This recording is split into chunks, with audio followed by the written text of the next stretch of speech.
안녕하세요. 반갑습니다. 오늘 이것이 진짜 부동산 소송이다의 특수경매 물건 15번째 물건을 가지고 설명을 드리겠는데, 교재는 152페이지입니다. 152페이지. 이 사건은 제기동에 있는 땅에 건물이 무허가 건물이에요. 근데 땅만 경매로 나왔습니다. 땅만 경매로 나온 것을 낙찰을 받아서 건물 주인에게 철거와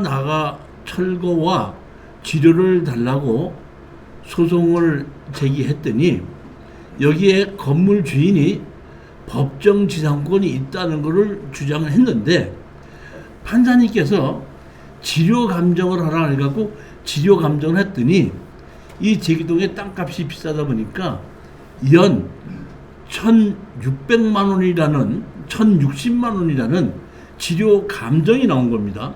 근데 지료는 언제부터 주냐면, 판결을 났을 때부터가 아니라 우리가 낙찰을 받아서 잔금을 냈을 때부터 소급해서 우리가 받을 수 있기 때문에, 여기 이제 우리가 소송을 제기하고 지료 감정을 해서 지료까지 다 나오고 난 다음에 조정이 하게끔 된 거죠.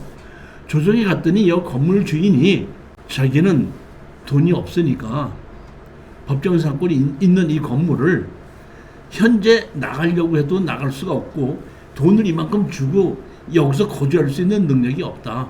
6개월 정도만 더 거주할 수 있게끔 해주면, 지료를 가지고 더 거주할 수 있게끔 되면은 내가 6개월에 나가면서 이 건물의 주인을 넘겨주겠다. 이렇게 해서 우리도 돈이 없는 사람에게 계속 돈을 내놓으러 갈 수 없으니까, 그럼 좋다, 6개월을 더 살고 건물을 넘겨달라 한 조건으로 조정을 해서 끝이 났던 사건입니다. 그 내용을, 전체적인 내용을 제가 설명드린 거고, 한 번씩 보시겠습니다. 자, 교재 보면 153페이지입니다. 서울특별시 동대문구 제기동 137-451에 토지 일괄 매각 이렇게 되어 있습니다. 여기 감정평가가 3억 5천인데 2억 2,500까지 떨어졌을 때 2억 5천 100만 원에 저희들이 낙찰을 받았습니다. 자, 여기 보시면 전입이 있는데, 여기 전입이 그 보증금 5천만 원에 이렇게 있습니다. 대항력이 있는지 없는지는 보면, 여기 보면 근저당 설정은 얼마로 돼 있죠? 17년 5월 16일로 돼 있고, 전입은 17년 1월 30일로 돼 있는데, 여기 물음표 돼 있는 것은, 이거는 토지에 대한 근저당이고 건축물 관리 대장은 없지 않습니까? 그러니까 이걸 대항력을, 원래는 건물에 관한 것이기 때문에 없긴 없는 건데, 이렇게 없더라고 하더라도 건물 주인이 땅만 낙찰을 받았을 때 자기가 배당 요구를 하게끔 되면, 법정상 인정이 되든지 안 되든지 대항력이 있으면은 배당을 요구를 해주는데, 배당 요구를 하지 않은 거예요. 제가 이 세입을 낙찰을 받고 세입자가 저한테다가 뭐 이의 신청한 걸 없는 걸 보다 보니까, 제가 판단하기엔 이 주인이 여기에 대한 5천만 원 줘서 내보낸 것 같아요. 세입자에게 하는. 그랬던 것이 아닌가 싶은 생각이 들고, 여기에 있는 이 건물은 주택 매각 제2구 제2종 일반 주거지역입니다. 근데 여기 건물이 문제가 뭐냐면, 지적법상 도로가 없습니다. 그러니까 다른 사람 땅을 이용해서 진입을 하게끔 되어 있는데, 이렇게 다른 사람을 땅을 이용해서 진입을 하더라도 주의토지통행권에 의해서 이 건물을 진입하는 것은 막을 수는 없는 거기 때문에, 저는 그거는 무시하고, 제기동은 이 땅값이 비싼 곳이고, 제가 판단하기에는 여기는 재건축으로도 충분히 가능한 거기 때문에 문제가 되지 않을 것이라고 생각하고 추천했는데 낙찰을 받았던 겁니다. 여기 보면, 이렇게 보면은 조금만 여기 현황 도로에서 요리로 출입을 하는 겁니다. 보면 이렇게 다른 사람 땅인데, 다른 사람 땅에서 현관만 이렇게 만들어져 있는 겁니다. 자, 그래갖고 여기 네오반타고 그 현관이 이렇게 돼 있는데, 거의 건물이 거짓말이 차 있는 걸 이렇게 볼 수 있습니다.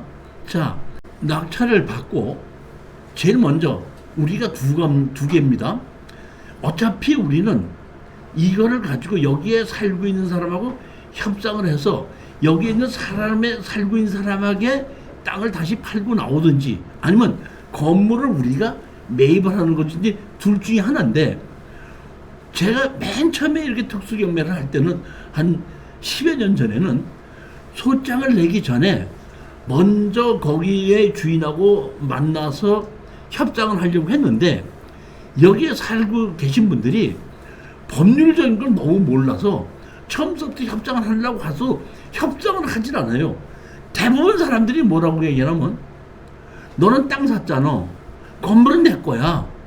근데 나보고 어쩌라고 해서 협상 자체를 하려고 하지는 않기 때문에, 대부분의 사람들이 이 건물이 무언가로 건물이 젖어 있을 때 땅 주인에게 지료를 줘야 된다든지 이런 걸 모르는구나 싶어서, 사실은 그 후 한 5, 6년 전서부터는 건물 매각 제외 땅만 낙찰 받으면 먼저 소장을 제시해놓고 그 다음에 협상을 하게끔 되면은, 소장을 제가 넣지 않습니까? 넣으면은 소장을 받으신 그 건물 주인이 자기가 아는 법률 전문가들한테다가 이런 소장이 들어왔는데 어떻게 되는 겁니까 하고 물어보게끔 되면, 전문가들이 그거는 법정시한권이 있기 때문에 허물진 않지만 지료는 줘야 된다든지, 아니면 거기는 법정시한권이 없기 때문에 철거하고 나가야 된다든지 하는 거를 상식을 알고 났을 때 저희들이 협상을 하라고 하면 협상이 잘 되는데,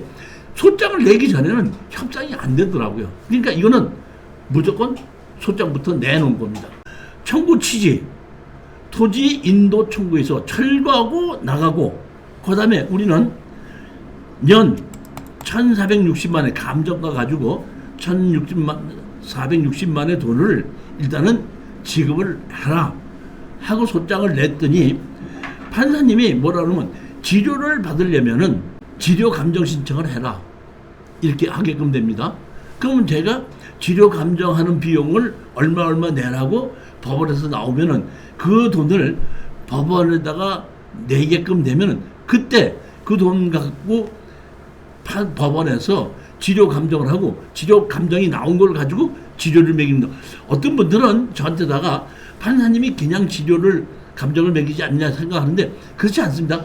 판사님이 가격을 지료 감정을 얼마라고 하지 않고 반드시 판결에 의해서 지료 감정에 의해서 그 지료를 지불하라 이렇게 하게끔 되면, 지료 감정을 최소한도 몇십만 원에서 몇백만 원 정도는 따로 우리가 부담을 해야 된다는 것을 알고 계셔야 됩니다.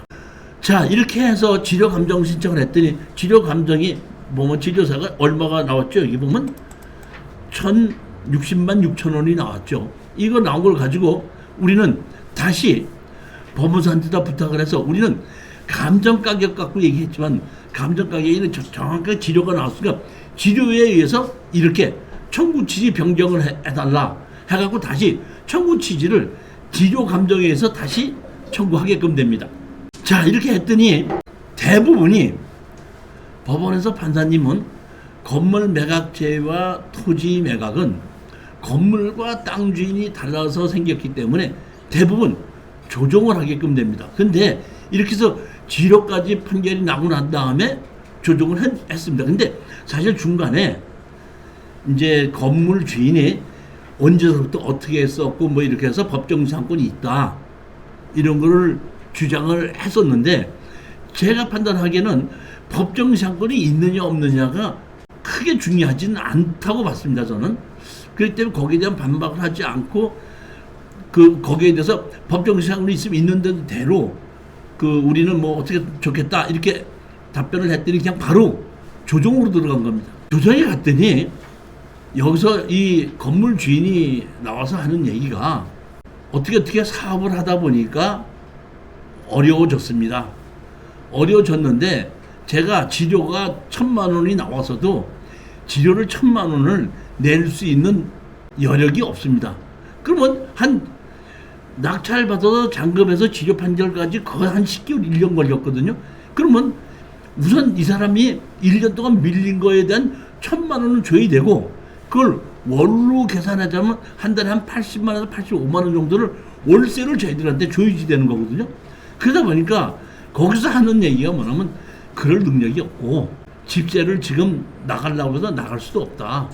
그러니까 그 자리에서 그 건물 주인이 하는 얘기가 제일 좋은 방법은 내가 이곳을 비워주고 나가려고 하면 최소한도 6개월 정도의 기간을 준다면은 제가 이곳을 비워서 다른 데 이사 갈 곳을 마련해서 나가겠다. 근데 돈은 없으니까 6개월간을 더 살게 해준다 그러면은 그때 6개월에 나가면서 건물을 토지주에게 넘겨주겠다.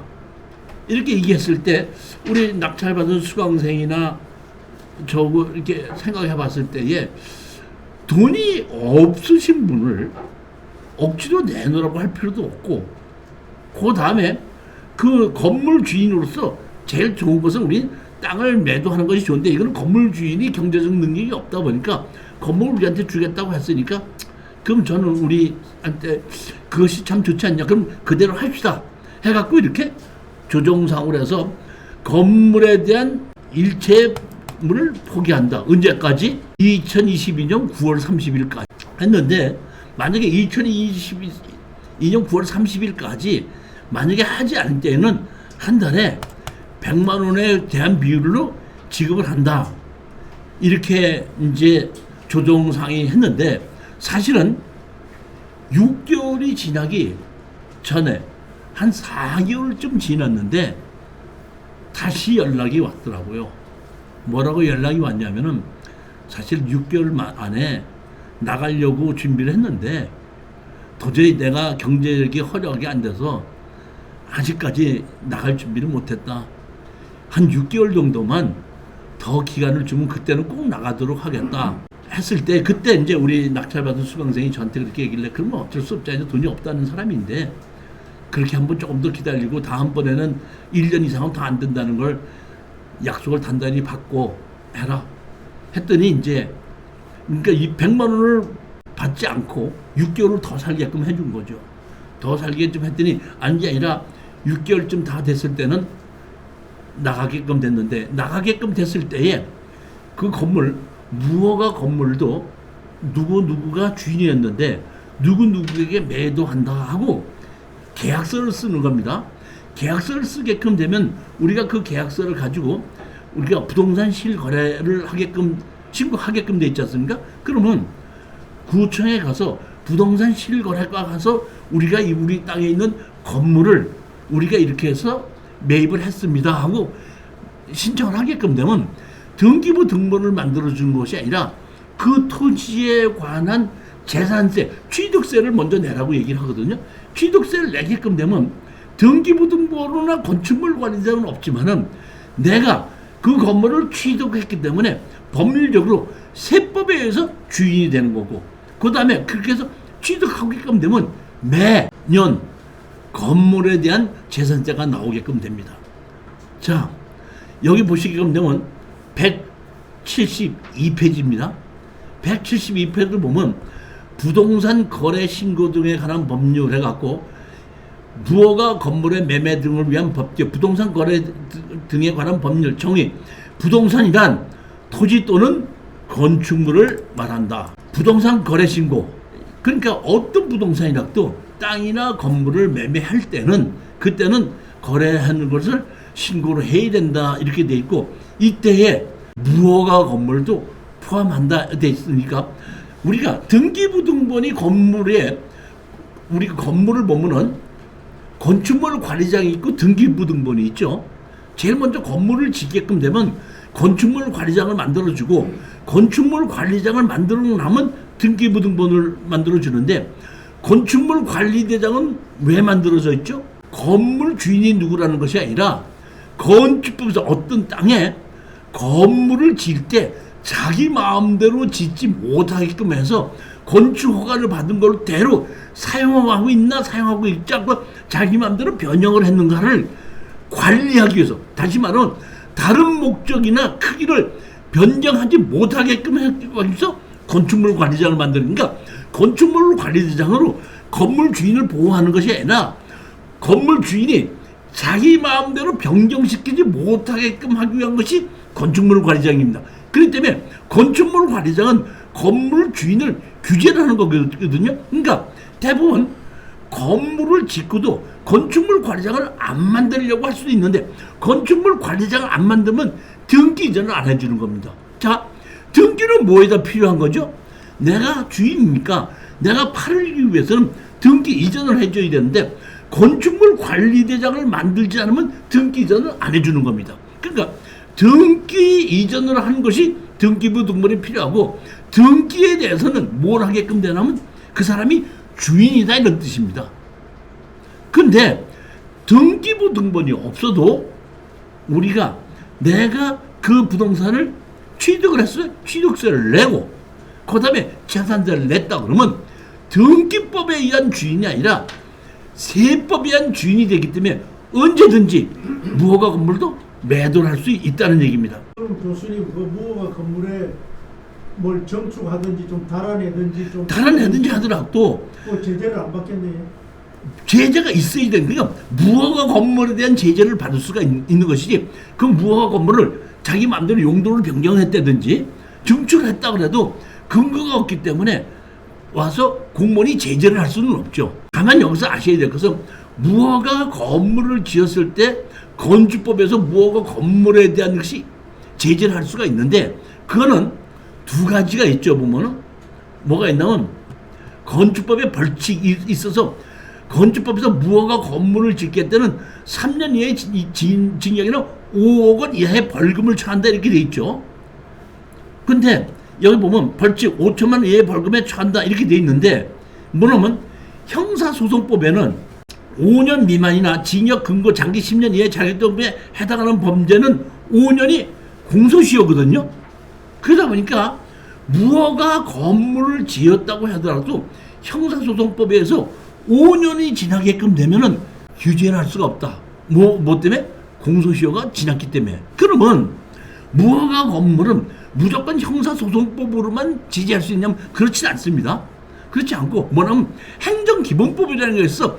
행정기본법. 그러니까 형사소송을 해서 검사가 판결을 해서 막일 수도 있고 판사의 판결에 의해서도 할 수도 있지만은 그렇지 않고 행정기본법에 의해서 공무원이 자체적으로도 무허가 건물을 지었다든가 무허가로 증축을 했다든가 무허가로 용도 변경을 했다고 했을 때는 그 공무원이 자체적으로 행정기본법에 의해서도 할 수가 있는데 그 행정기본법에도 보면 23조에 보게끔 되면은 5년이 제척기간이거든요. 다시 말하면 무허가 건물을 지었다고 했을 때에 우리가 두 가지로 제재를 받을 수 있는데 하나는 형사소송법이고 하나는 행정기본법인데 형사소송법에서도 제가 보면 무허가 건물을 지었을 때에 5년이 시효고 공소시효고 행정기본법에서 제재처분 제척기간이 5년인데 여기서 보면 자 문제가 있을 수 있는데 당 각국의 어느 하나에 해당되는 이 당을 적용하지 아니한다 이렇게 돼 있죠. 다시 말하면 제척기간이 행정기본법에 의해서 제척기간 5년을 할 수도 있고 안 할 수도 있다 이런 얘기입니다. 근데 당사자가 인허가 신고의 위법성을 알고 있거나 중대한 과실을 알지 못한 경우에는 이 적용하지 아니한다 이렇게 됐는데 제가 보기에는 다른 사람이 지어놓은 건물 무허가로 지어놓은 것을 우리가 매입을 했지 않습니까?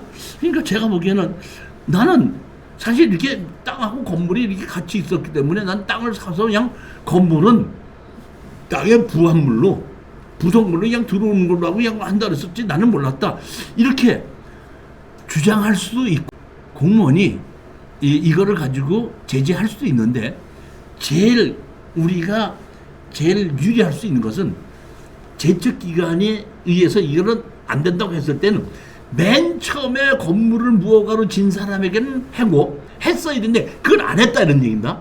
안 했다 한 5년이든 7년 10년이 지나고 난 다음에 다른 사람이 매입을 했는데 먼저 사람에는 행정기본법에 의해서 하지 않고 나중에 산 사람한테 기본법 한 거는 이건 잘못한 게 아니냐 하고 우리가 주장을 할 수 있기 때문에 제가 보기엔 예전에도 또 한번 우리 이런 적이 있었습니다. 먼저 이게 건물을 우리가 샀고 매입을 했는데 그 사람이 나가면서 우리가 건물을 300만 원인가 주고 샀어요. 사서 그 사람이 나가고 난 다음에 그 면사무소에 가서 저 사람 그 무허가로 집에 있다고 해갖고 그 사람에게 이 행정기본법에 의해서 과태료가 나온 적이 있었는데 그때 바로 이의 신청했던 적이 있습니다. 이것을 만들어 놓은 것은 옛날에 누구누구가 만들어 놨었고 지금 십몇 년이 지났다. 그리고 나중에 땅을 사면서 할 수 없이 건물 주인이 좀 땅 주인에게 팔겠다 해서 우리는 할 수 없이 그걸 샀을 뿐이다. 근데 먼저 주인에게는 하지 않고 우리한테 한 것은 이건 잘못되지 않느냐 해갖고 먼저 그 과태료 매겼던 것을 없앴던 그런 실전 사례가 한 번 있었어요. 딱 한 번 있었습니다. 그렇기 때문에 제가 여태까지 수백 개의 건물은 매각죄에 토지만 매각을 해가지고 이렇게 거래를 했을 때 아무 문제가 없었고 지금도 제가 만약에 이 경우에 이걸 낙찰받았지 않습니까? 땅을 낙찰받았지 않습니까? 낙찰받아서 공인중개사한테 가서 내가 이 땅을 팔려고 하는데 건물인데 건물은 건축물 관리자이 없습니다. 근데 주인은 납니다. 하고 얘기 끝내면 제일 먼저 공인중개사가 뭐부터 물어나면 당신 이름으로 재산세 내고 있습니까? 물어봅니다. 그래서 내가 재산세 내고 있습니다. 그러면 그렇다면 재산세 내는 걸 갖고 오시면은 제가 땅을 매도하면서 건물을 같이 매도해 줄 수가 있습니다. 하는데 건물은 내 겁니다 하면서 재산세 내는 게 있습니까? 그래서 없습니다. 그러면 나는 그 건물을 아무리 당신 거라고 해도 내가 그거를 매도할 수가 없습니다. 하는 것이 지금 공인중개사들도 무허가 건물을 같이 매도할 때에 반드시 공인중개사들이 그 건물이 주장하는 그 땅 주인이 주장하는 게 맞는가를 보기 위해서는 재산세를 내는 것을 확인을 한다 생각하시면 됩니다. 그렇게 해서 우리는 건물을 우리 거로 낙찰을 받고 난 다음에 우리는 제3자에게 적당한 가격에 땅과 건물을 매매했는데 우리가 여기 보면 땅을 우리가 얼마에 낙찰을 받았고 건물도 우리가 얼마에 산다고 신고를 했지 않습니까? 신고했잖아요. 그러면 땅과 무허가 건물을 팔았을 때 얼마라고 했을 때는 우리가 양도소득세를 냈는데 양도소득세를 낼 때 땅은 경매로 낙찰받은 가격 그다음에 건물을 일반 매매로 산 가격 합쳐서 나머지를 가지고 같이 양도소득세를 가지고 원가를 계산하게끔 되는 겁니다. 그러나 만약의 경우에 어느 건축물 관리장이 있는데 건축물 관리장이 없을 때는 아예 할 수가 없지만은 건축물 관리장이 있을 때 이렇게 보면 위반 건축물로 할 수가 있죠. 위반 건축물로 지정이 되어 있는데 이거는 고치지 않으면은 공소시효가 중단이 되는 겁니다. 위반 건축물로 있다는 얘기는 다시 말하면 공무원이 고치라고 했는데 고치지 않고 있다는 얘기는 범죄가 그대로 지속되고 있다는 뜻이에요. 그렇기 때문에 그러니까 공소시효라는 것은 제척기간이라는 것은 범죄가 끝이 났을 때 얘기하는 거거든요. 그런데 위반 건축물로 지정이 되어 있을 때는 이거는 고치지 않고서는 원상복구가 안 된다는 겁니다. 그러니까 건축물 관리장이 있는데 위반 건축물이 있을 때는 반드시 무엇이 잘못됐는지 알아서 원상복구해야 되지만 아예 건축물 관리장이 없는 경우에는 이렇게 위반 건축물을 만들 수는 없겠죠. 그렇지만 여기서 아셔야 될 것은 이렇게 무허가 건축물인 경우에는 내가 아무 문제 없이 거주하는 데는 문제가 없지만은 사업자 등록증은 안 내주고 있습니다. 그 다음에 우리가 어떤 경우에 보면 이제 그 예전에는 그렇지 않은데 요새는 그렇게 대항력 있는 세입자가 들어가고 하다 보니까 무허가 건물에다가 내가 전입을 하겠다 그러면 담당 공무원이 거기는 건축물이 없기 때문에 전입신고를 받아들일 수가 없습니다. 이렇게 무허가 건물인 경우에는 안 해주는 경우도 있다는 겁니다. 근데 그렇지 않은 경우에는 무허가 건물이라도 담당 공무원은 뭐가 합니다. 거기 사는 게 확실해요. 건물이 있고 이렇게 해서 살고 있습니다. 그러면 또 전입신고를 받아주시는 담당자가 있는데 무조건 전입신고가 안 된다 하는 것은 담당자의 주관에 의해서 해주기도 하고 안 해주는다. 근데 사업자 등록증은 무조건 안 난다. 무허가 건물인 경우에. 그렇게 하시면 되는 겁니다. 자, 이번에는 175페이지입니다. 여기도 마찬가지로 땅 주인이 그 땅에다가 무허가 건물을 지은 겁니다. 16번째입니다. 무허가 건물을 지은 건데 건물은 내버려 두고 땅만 경매로 나온 겁니다. 자, 보시겠습니다. 충청남도 논산시 양천면 신길이에 지목이 대지로 돼 있고 뭐만 나왔죠? 토지만 매각 이렇게 나와서 감정 가격이 2,600만 원인데 2,100만 원까지 떨어졌을 때에 우리가 2,200만 원의 낙찰을 받았습니다. 80%까지 떨어졌는데 너무 좀 빨리 들어가지 않았냐 이렇게 생각할 수도 있는데 제가 봤을 때 109평이죠. 109평을 우리가 100평으로 잡는다 그러면은 논산시에서 양천면에 시골이긴 하지만은 마을이 돼 있는 곳에 도로가 접해져 있고 마을이 있는 곳에 대지인 경우에는 아무리 감정가가 안 가도 거래 가격이 35만원에서 40만 원은 가는 거 정도는 기본으로 알고 있는데 여기 보시면 109평에 2,600만 원이라는 얘기는 평당 가격을 25만 원 정도로 감정을 했다는 얘기이기 때문에 제가 보기에는 감정을 너무 낮게 했기 때문에 이 정도에는 입찰이 들어가도 되겠다 싶어가지고 2,200에 입찰에 들어가서 낙찰을 받은 겁니다. 낙찰을 받은 건데 마찬가지로 여기 보면 강제 경매로 6,770만 원인데 건물 주인과 땅 주인이 같은데 건물은 등기부등본이 없다 보니까 강제 경매로 시행을 할 수가 없고 땅만 가지고 강제 경매로 시행을 한 겁니다. 시행을 해서 건물은 매각 제외고 땅만 경매로 나오게끔 됩니다. 그러니까 건물이 등기부등본이 없다 보니까 이 강제 경매에서 6,700만 원에 강제 경매로 나온 거죠. 지적도상에 보면은 지적도상으로 보면 여기 가운데 이렇게 도로가 있는데 현황은 오른쪽 옆으로 이렇게 나왔는데 여기 보시게끔 되면 이 땅 주인이 이렇게 해서 쓰고 있고 여기 도로만큼만을 이 옆으로 도로를 내서 여기 138-2 주인이 이만큼을 같이 사용을 하고 있더라고요. 그러니까 서로 이 가운데 있는 땅하고 여기를 맞바꿔 가지고 사용하고 있는 거죠. 보면 자 지적도상으로 여기 이렇게 돼 있는데 요만큼을 도로를 쓰는데 이만큼을 도로를 내주고 이쪽으로 같이 쓰고 있는 겁니다. 제가 여기서 이렇게 보고 이거는 틀림없이 건물 주인과 협상이 될 거다 이렇게 생각을 했는데 여기 보면 이렇게 제가 여기 왔는데 제가 이렇게 현장 답사를 갔을 때 이 옷을 빨래가 널어 있는 걸 제가 자세히 봤거든요. 제가 현장 답사 갈 때도 빨래가 있었거든요. 잘라서 옷을 가사히 봤더니 노인네들 옷이 아니라 젊은 애들 옷이 있더라고요. 제 경험에 의하면은 중학교나 고등학교 다니는 자녀들이 있는 곳에서는 거기에 사시는 주인들이 이사를 가려고 하질 않아요.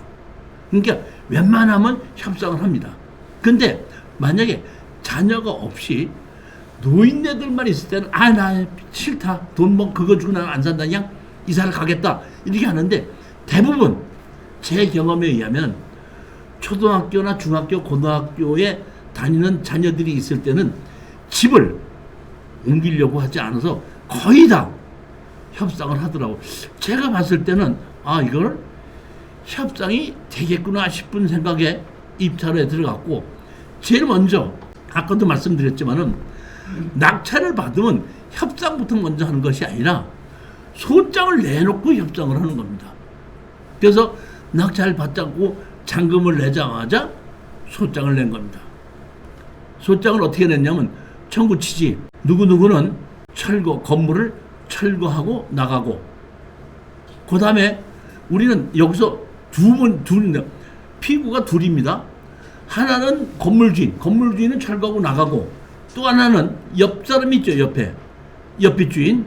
이 옆에 주인 보고 우리의 땅을 이렇게 쓰고 있으니까 이 땅을 주차장으로 쓰고 있는 거를 철거하고 나가라. 그러니까 원고가 1, 원고 2 해갖고 둘 다를 상대로 해서 소장을 낸 겁니다.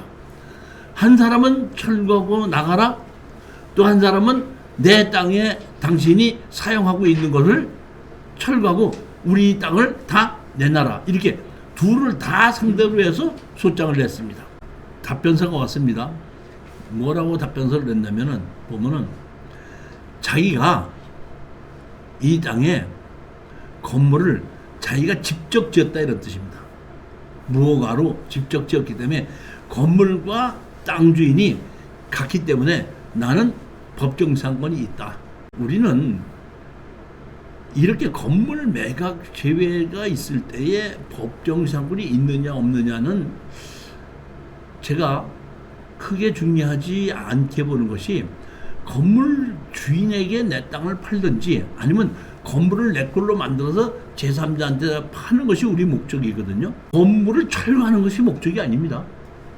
다시 말하면 법정상권이 있느냐 없느냐는 건물 주인과 협상이 안 됐을 때에 최악의 경우 그때의 얘기고 지금은 그런 것이 중요하지 않기 때문에 주장은 하지 않지만 우리는 답변서는 당신이 건물을 지었다 그러면은 건물을 짓기 위해서는 자재도 사야 되고 모두 사야 되고 하는데 그런 영수증하고 이렇게 어떻게 짓겠다는 네가 한번 직접 지었다 그러면 그걸 한번 입증해봐라. 이런 식으로 우리 답변서는 냈죠 보면. 하여튼 원고의 준비서면 답변서라고 법적 상권이 있다니까 원고의 준비서면 보면 건물의 축조 시기 등에 관한 입증 쳤고 이 누구는 이 사건 건물을 언제 어떤 방법으로 건축업자 누구와 시켜서 얼마를 들여서 신축하였는지 입증하도록 성명하여 주시기 바랍니다 하는 얘기는 이것은 법적은 없다는 것이 아니라 상대편을 좀 압박을 하자는 얘기예요. 혹시라도 내가 이게 답변을 잘못하게끔 되면은 건물을 철거해야 되는 게 아닌가 싶은 걱정을 할 수도 있지 않습니까? 그러니까 그렇게 걱정을 하게 만들어서 가능한 한 우리 낙찰자에게 조정을 유리하도록 만들자는 얘기지 건물을 철거하는 것이 목적이 아니라는 얘기입니다. 제일 먼저 재판정에 누구 나왔습니까? 그래서 원고 누구 나왔습니까? 예, 누구 나왔습니다. 피고완 누구 나왔습니까? 예, 나왔습니다. 피고도 누구 나왔습니까? 예, 나왔습니다. 그랬더니 바로 판사님께서 이것은 땅 주인과 건물 주인이 달라서 생긴 소송으로서 몇 월 며칠 날 조정을 하겠습니다. 몇 월 며칠 날 조정을 하려고 해도 몇 시에 조정을 하려는데 그날 시간 괜찮겠습니까? 원고? 예, 괜찮습니다. 피고 괜찮겠습니까? 예, 괜찮습니다.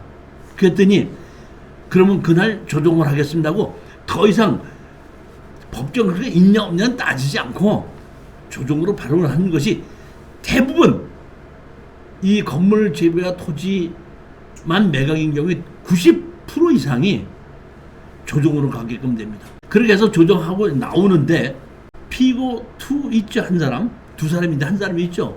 잠깐 보자 그러더라고요.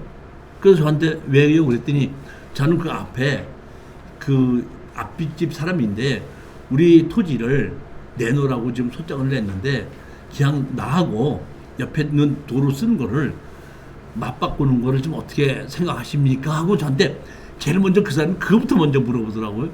그래서 제가 뭐라고 얘기했냐면 그거는 뒷집 건물 주인하고 협상이 안 됐을 때 제가 당신하고 협상할 문제고 일단은 다음번은 조정해서 건물 주인과 조정이 된다는 그 사람하고 얘기해야 되지 않느냐.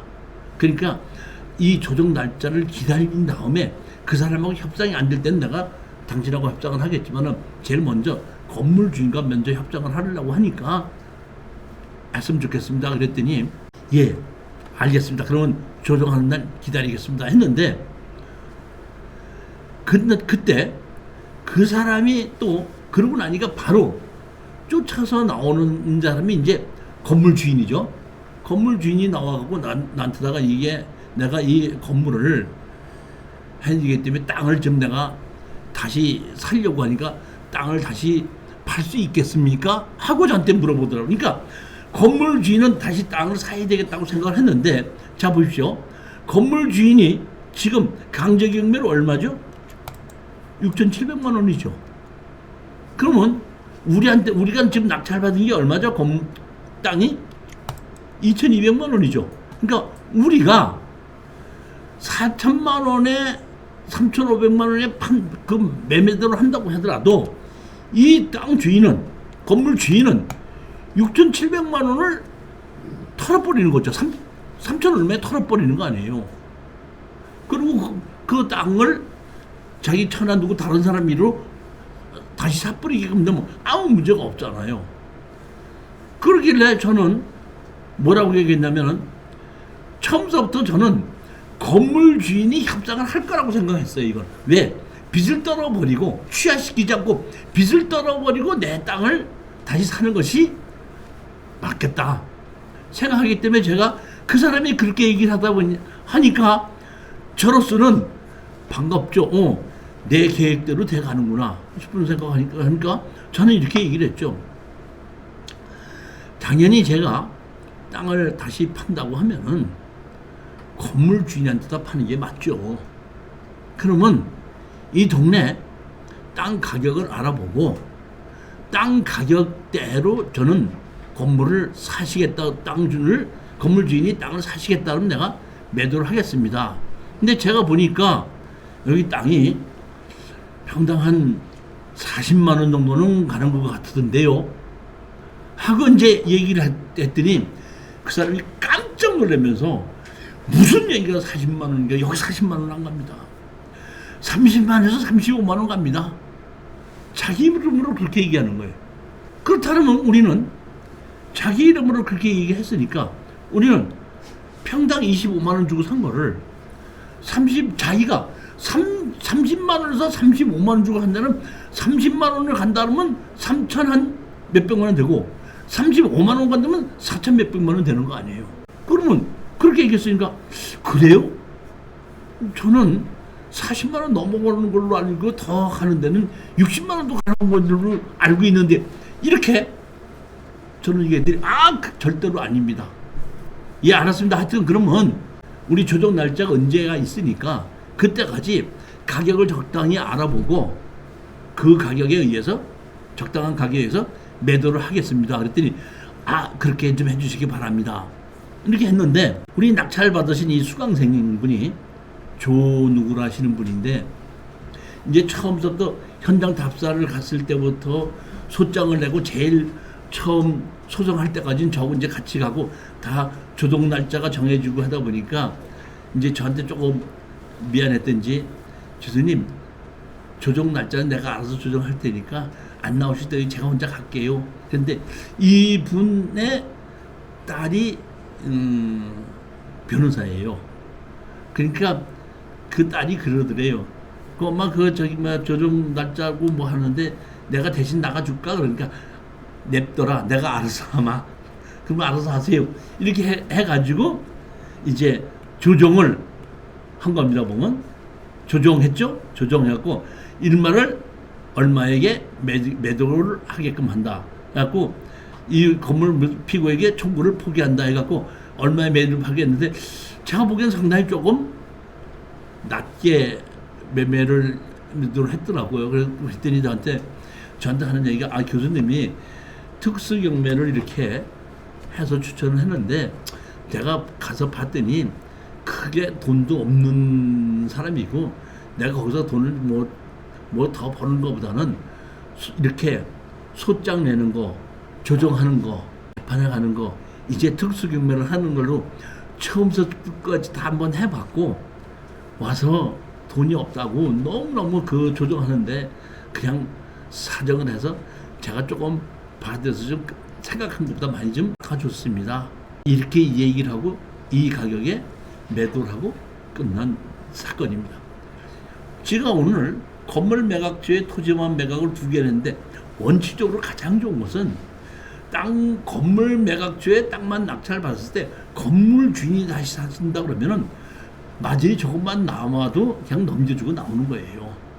근데 건물 주인이 땅을 사는 걸 포기했을 때는 할 수 없이 건물을 싸게 사서 땅의 감정 가격으로 해서 건물을 포함해서 넘겨준다 이렇게 생각해야 되지.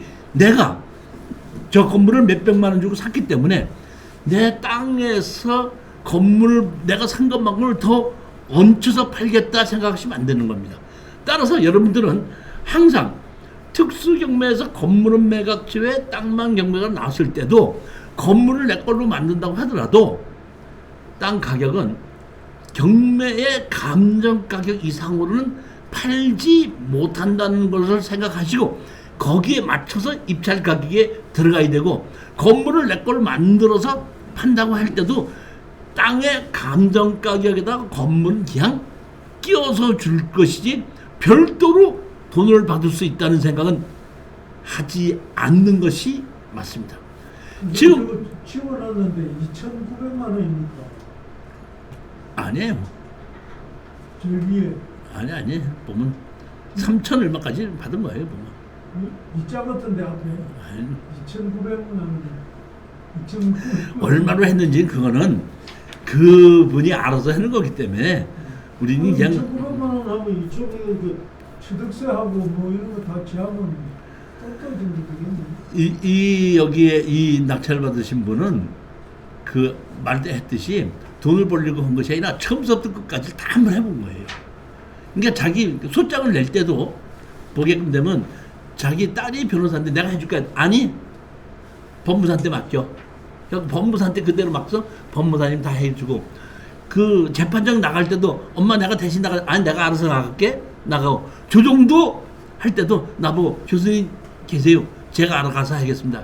그러면서 다 끝나고 났더니 처음부터 끝까지를 정확하게 한번 다 배워봤습니다. 이제는 정확하게 이해를 하겠습니다. 했던 사건이 이 사건이에요. 가장 중요한 것은 또 한번 지금 말이 샜는데, 중요한 것은 처음부터 건물 매각주에 땅만 살 때는 건물 주인에게 파는 게 원칙인데, 건물 주인에게다 팔 때는 땅 감정 가격에서 좀 낮춰서 판다고 생각하는 것이 원칙이고, 건물 주인이 내 땅을 사지 않는다 그러면 건물을 몇백이라도 주고 내가 사서 땅과 건물을 포함해서 제3자한테 팔아야 되는데, 그때는 건물이 아무리 좋아도 건물값은 받지 않고 땅 가격만 받는다 이렇게 생각하는 것이 거의 맞습니다.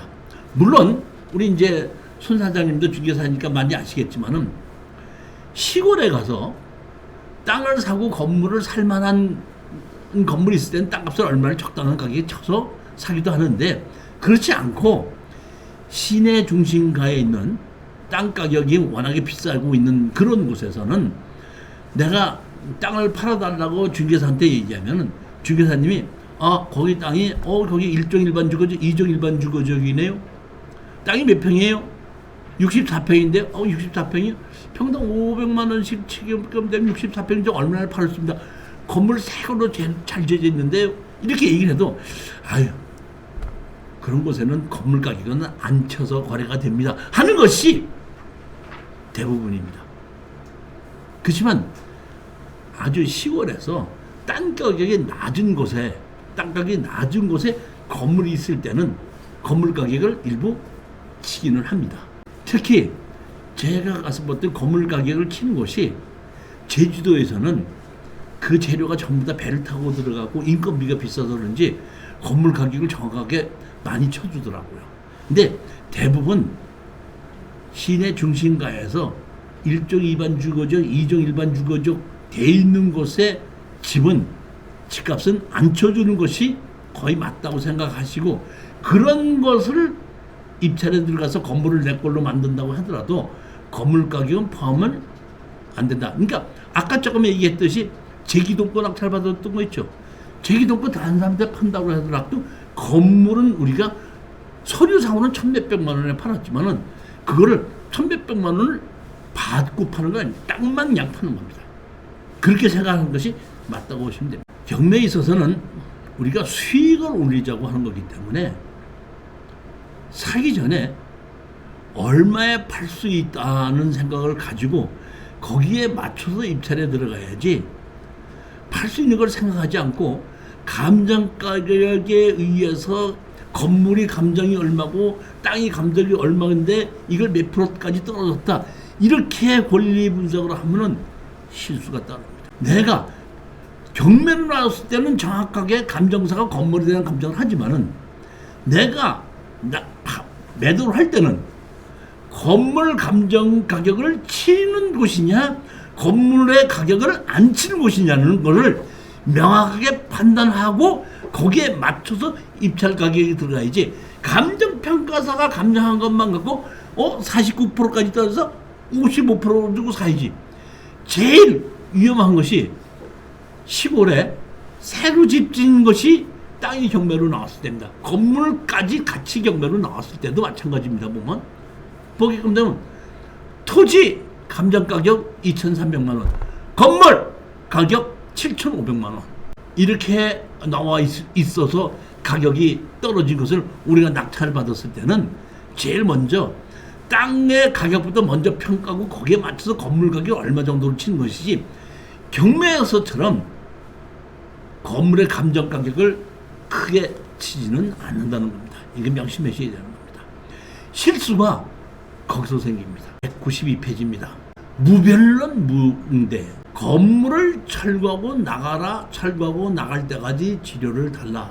소장을 냈으면은 답변을 하면 좋은데 답변을 안 하는 경우가 가끔 가다 있어요. 무변론 무응대입니다. 근데 이게 무변론 무응대일 때에 우리가 소장을 내지 않습니까? 소장을 내고 이 지료를 청구하게끔 되면 판사님이 두 가지로 나뉘어지는 판결을 내가 보게끔 되는데 상대편이 무변론 무응대를 하더라도 지료 청구를 했으니까 지료 감정을 하라 하시는 판사님이 계시고 상대편이 무변론 무응대를 했기 때문에 지료 감정하라고 하지 않고 그냥 상대편에 그러니까 무변론 하고 원고 승 하게끔 되면 우리가 요구했던 지료를 그대로 판결해 주는 경우도 있다는 겁니다. 그거는 판사님에 따라서 조금씩 다르더라 이런 얘기입니다. 이것도 옛날 건물이 있는데 토지만 매각이고 건물은 매각제이고 감정 가격이 7,400에서 4,700까지 떨어졌을 때 5,400만 원으로 낙찰을 받았습니다. 여기는 건물이 두 개가 있습니다. 여기 건물이 수계동굴인데 건물이 두 개가 있고 여기 보면 전입하는 누가 1,000만 원에 20만 원이 있었는데 1,000만 원에 20만 원이 있던 거는 여기 보면 건물 주인의 동생이더라고. 동생인데 여기다가 무허가로 앞에 건물을 짓고 있다가 경매로 나오다 보니까 그냥 이사 가버렸어요. 가서 봤더니 근데 여기에 지은 게 가압류에서 5,150만 원이었죠. 5,550만 원의 이수에 강제 경매로 집어넣는데 저는 사실 5,150만 원에 이게 보면 얼마죠? 5,400만 원이죠. 5,400만 원이면 이걸 취하시킬 줄 알았는데 취하를 안 시키는데 이 취하를 안 시킨 이유가 뭐냐면 법을 너무 모르시는 분들이에요. 제가 이거를 낙찰을 받고 제일 먼저 갔더니 당신 땅만 낙찰 받았지. 예. 건물은 내 건데 뭐 어쩌라고?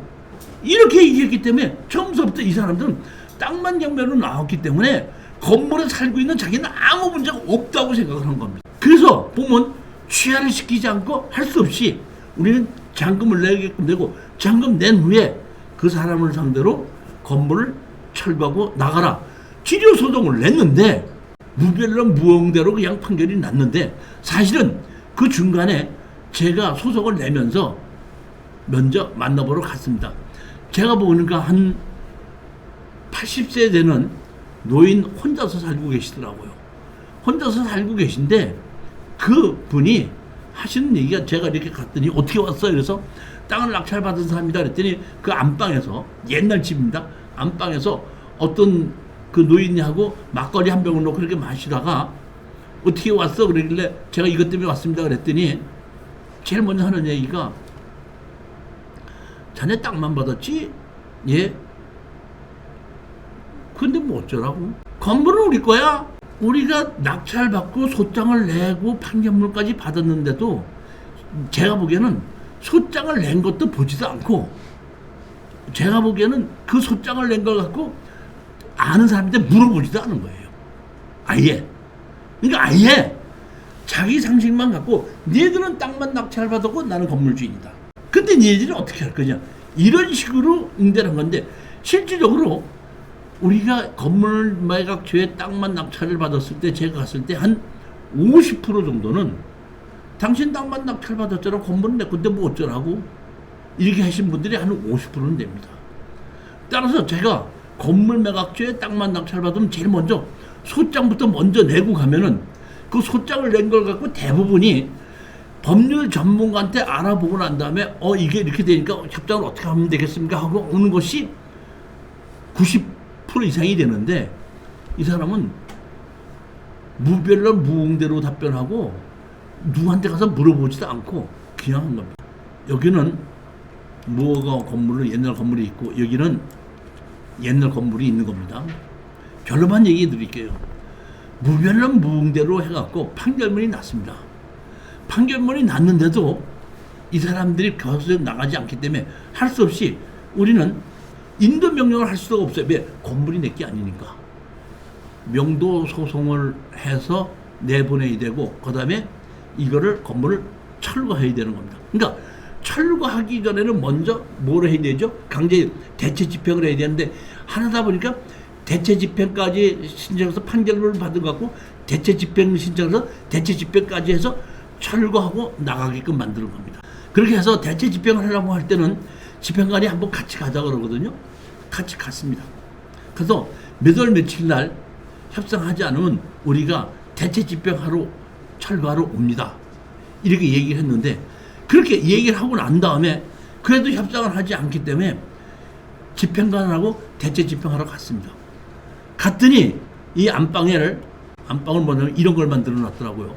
이렇게 굿땅을 만들어 놨더라고. 안방을 그 노인냐고 먹던데 그런데 이렇게 해서 깜짝 놀라서 굿땅을 만들어 냈더니 집행관이 염려하지 마십시오. 저런 거 수십 번 해봤는데 아무 문제 없습니다.